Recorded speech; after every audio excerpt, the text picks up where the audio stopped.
好，大家好，欢迎收看台股看整间。那今天台股来到一个关键价位啊，就是前低呢16300，最低点是16264啊。那今天呢，好，连续4天的黑 K 下跌啊，一次就破了啊月线啊、半年线啊，这个都破了。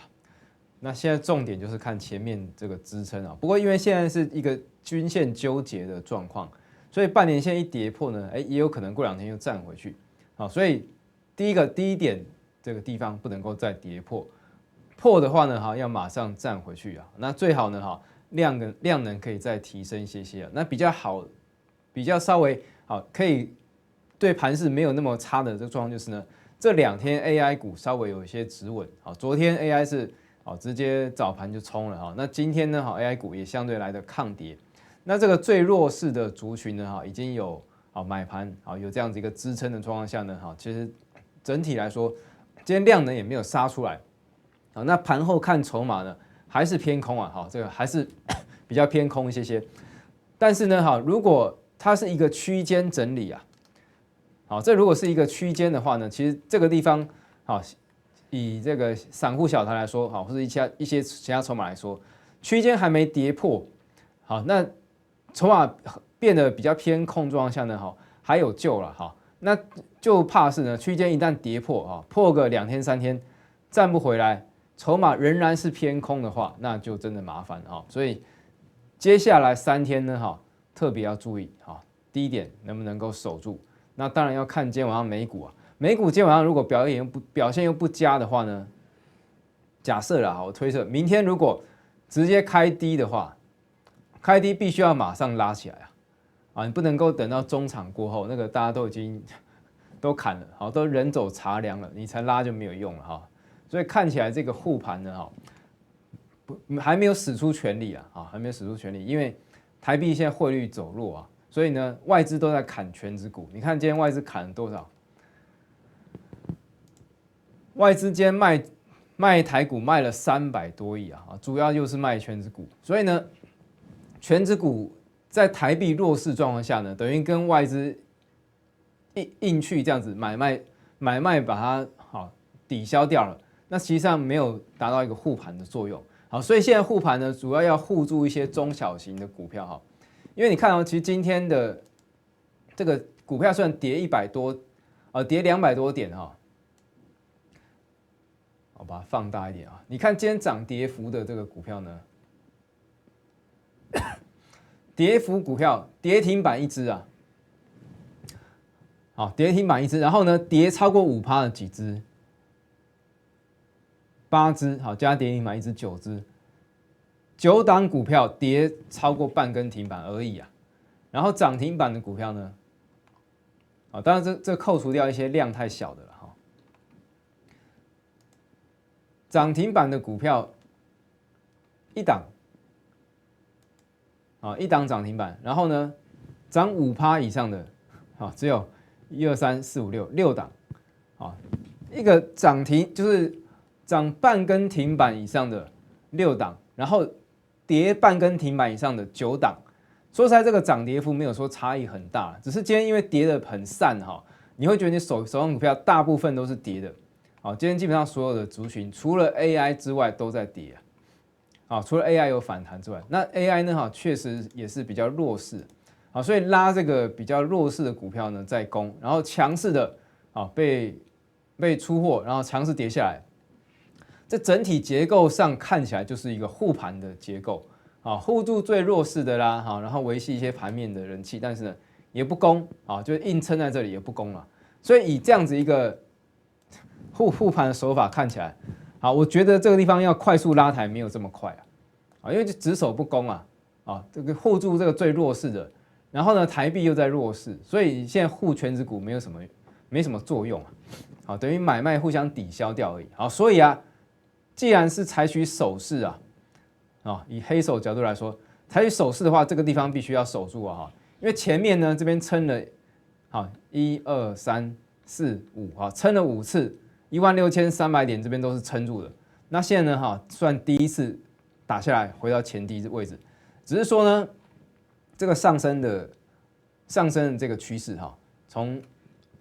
8月中低点来这个上升趋势，这边呢在今天就一次就被跌破了。那这个整理时间会拖长哈，起码拖到中秋节过后啊，那甚至久一点呢，甚至可能拖到双十节过后，好，要拖到10月中去了哈。所以现在台股呢哈，这个多方反攻或是攻击时间要再等一等了哈。好，以上我的这个推断哈，这个从整个盘势啦、全指股啦哈，然后个股的强弱哈，一些这个细节推断给大家听啊，大家可以参考看看。好，那今天呢，哈 AI 占大盘比重26%啊，还是相对冷的啊。那当冲比这2天又起来了，因为当冲那个 AI 又有这个涨跌幅啊，但其实今天的震荡幅度已经缩小啊。那今天跌这么重呢，主要就是昨天鲍威尔啊在会后的记者会呢讲的比较偏阴哈，又来耍阴了哈。可是呢，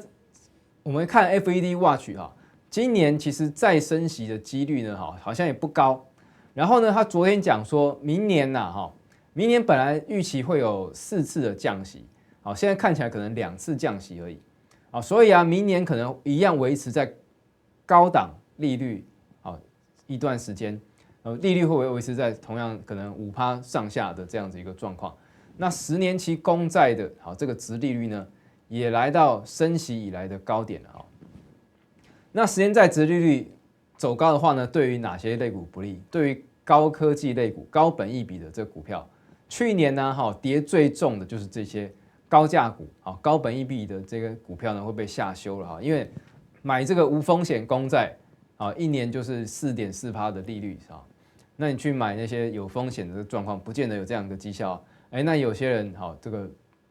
也许4%、5%他就满意了，然后他可能就会去做这样子一个配置的好，不过美元呢也快要来到前波高点106左右我之前跟大家说，美元呢这边破底之后，破底之后其实底部翻起来那往前面1个、2个、3个转折去测所以就是破底之后往这个地方测那美元呢到这个地方的必须要不可以再涨再涨的话就更麻烦了我下次打一个比较大图形给大家看。那所以现在就要看欧元咯像看日元看英镑啦其他这些货币的这个状况。那台币呢今天贬破新低了台币到底会不会往前面这个高点去冲如果往前面的高点去冲的话，那外资的卖压还是会持续所以我觉得现在采取守势是有道理以黑手角度来说，这个地方因为台币还没有，就美元仍然在续强那这时候护台积电护这个全指股了只是抵消掉外资的这些卖超而已所以今天外资期货、现货都翻空现货卖了300多亿然后期货呢空了7000多口，已经来到10000口以上的空单所以接下来3天你确实要谨慎了。那反而呢这3天你可以去注意一下哪些股票是没有跌的，反而还在涨的，涨1天2天不算这2天相对抗跌而且还可以往上涨，这个是更好。我已经开始有一些口袋名单呢纳入进来了。等到大盘真的止稳的时候或是开始要反攻的时候呢，我就会出手了。所以呢你在黑暗当中反而你可以看得清楚哪一些是未来的明灯这个大跌的时候你才看出来哪些强势股，不然一片都是涨大家都在涨你也不知道谁在裸泳，对不对那现在就强弱利剑了好，小台今天又在增加，这个增加有点恐怖已经快来到40%了40%这个一定有法人单藏在里面不然不会这么高的数据我觉得可能是Hello Kitty 黑手的几率是比较高了所以小台的这个多单呢破了低了这算破低了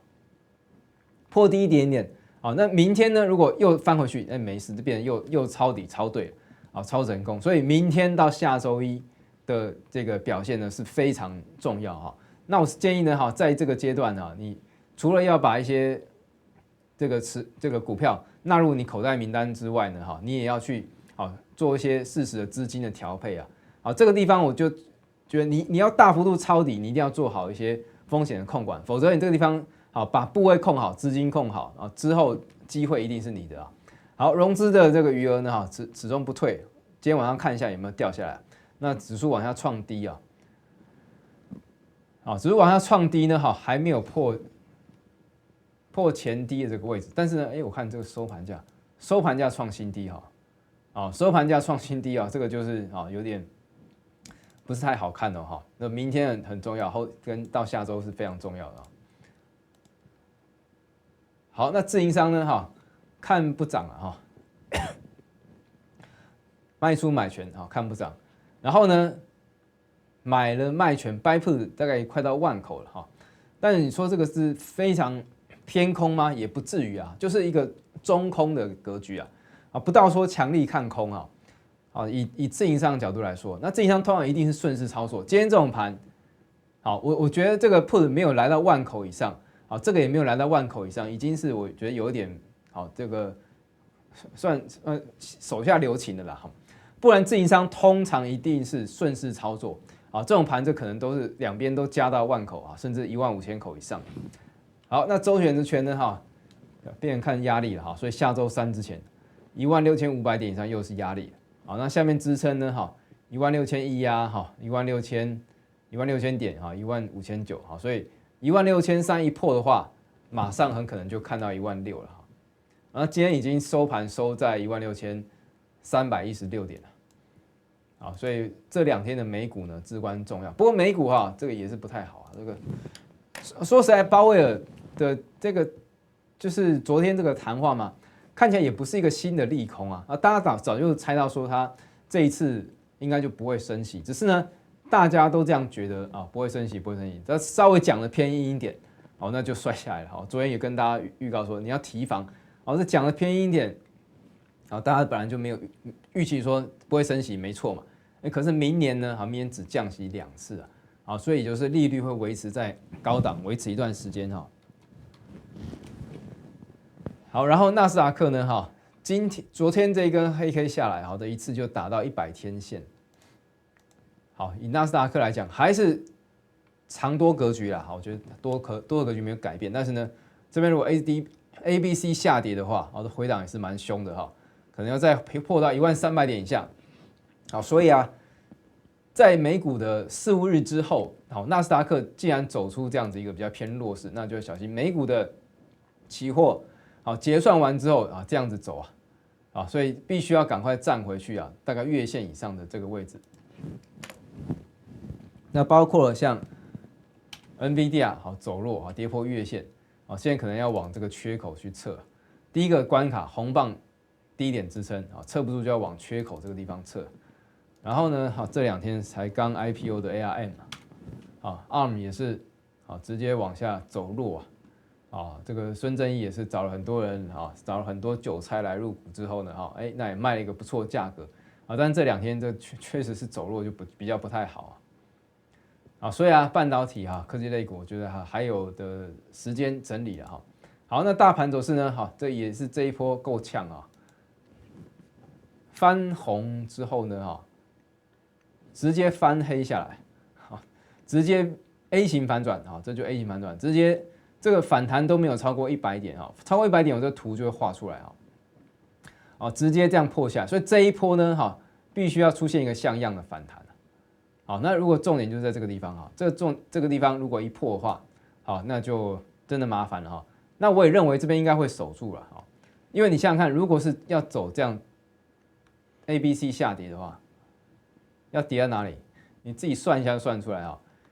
15700到15800点左右，16000就破了虽然说现在选情呢看起来执政党是非常有优势就是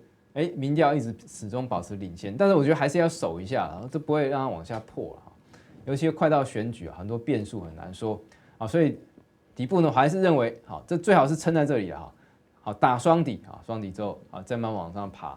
只是呢这样时间就拖比较久那穿头之后破底破底之后这个地方呢会不会直接破一次再往上涨这个就要观察了所以现在呢我觉得暂时观察，不要轻举妄动你把资金水位维持在大概5成6成 OK 也不要重仓因为你要预防呢万一破底的这个状况那整个持股呢你也可以去做个转换了因为过去比较高档的 AI 修正下来了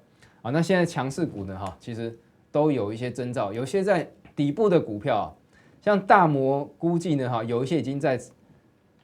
产业的谷底啊，我把它放大一点哈，大家看得比较清楚。好，大摩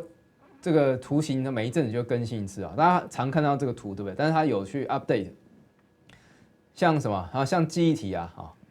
像这 MLCC 啊，PC 啊，NB 这个都是啊。好 ，PC 的 IC 设计已经谷底翻扬哈 ，LED 开始往谷底探了。反而面板开始往上走啊，比较偏高档哈。我解释一下这个图的意思哈，这图的意思就是说呢，如果这个产业啊它是在比较偏高档的话呢，那你就要注意景气高档的哈，它有没有机会一直维持在高档？有机会的。好，所以并不是说呢左上角这个产业像是这个 iPhone 啊。才刚推出新机嘛，或者是像那种晶圆制造等等的，它并不一定说，好像那个这是什么电动车吧并不一定说它一定会往下走到谷底，而是说呢越接近景气高峰的它要再持续创高然后呢再持续往上攻的，它的这个难度是比较高的。好，它也有可能本来在高档的这个位置嘛，高档位置往下修正一下，修正一下这边就止住啦，止住它景气就开始又慢慢往上爬。那相对来说呢，如果已经是产业的谷底，相较已经是在铁板区的这样子的一个产业，再往下空间事实上是有限的。所以你如果要买低档股呢，你可以往这边去找。那高档股就是你要考虑它会不会有下来的风险。不过你看，像 iPhone， 这市调如果卖的也不错的话，那事实上它就不一定会往谷底去走啊。这图的意思是这样并不是说这边产业一定会下来这常看到有些网友可能会误解跟大家说明一下。好了，那如果还没加入股科大夫粉丝团欢迎加入我们有这个最新的消息都会推播给大家。那加入之后会送你教学影片那哪一些已经在谷底的呢？你看像是记忆体。记忆体今天南亚科的部分呢，又一根长红棒涨了3%，今天涨3%算够强的。那南亚科底部上涨上来之后呢，你不要看这个好像涨蛮多了，底部大概就40块45块50块左右。好，那底部上涨一波之后呢，它也经历过了修正，也拉回了。那现在刚好是在相对偏右底的位置左底头肩底头肩底右边这个位置所以南亚科呢注意月线左右的这个支撑应该会蛮有效的这个支撑好，那外资呢也最近开始有些回补那另外呢，像是在这个群联这跟大家讲了，那拉回我觉得还可以再做多。然后旺宏也是2337的旺宏呢，它跟 IBM 合作IBM 要开发新的这个 AI 晶片听起来好像很厉害这种好像是要像这个超导体去做靠齐，反正就是突破一些物理限制然后让电晶体的数量可以再增加所以旺宏注意一下这个缺口缺口我觉得就算补了都是买点，因为这真的够低那包括像三星现在都在减产还要再减产呢，那第4季的记忆体报价应该就会回升很明显回升。那3260威刚是记忆体模组手中库存比较多，那对于这样子一个记忆体的这个市况呢是最为敏感的所以威刚长红不破的话这个位置不破都是维持一个多方的格局所以记忆体族群呢就是当中那可以去多加注意的。好，那我们也会帮会员开始去布局一些这个其他产业的股票低档的股票，那欢迎呢也加入我的会员，可以打0800668568电话。好，那感谢大家收看，可以记得订阅我的频道以及按赞跟这个分享。那我们今天的节目告一段落，我们明天晚上再见，拜拜。本公司与所推荐分析之个别有价证券无不当之财务利益关系。本节目资料仅供参考，投资人应独立判断、审慎评估并自负投资风险。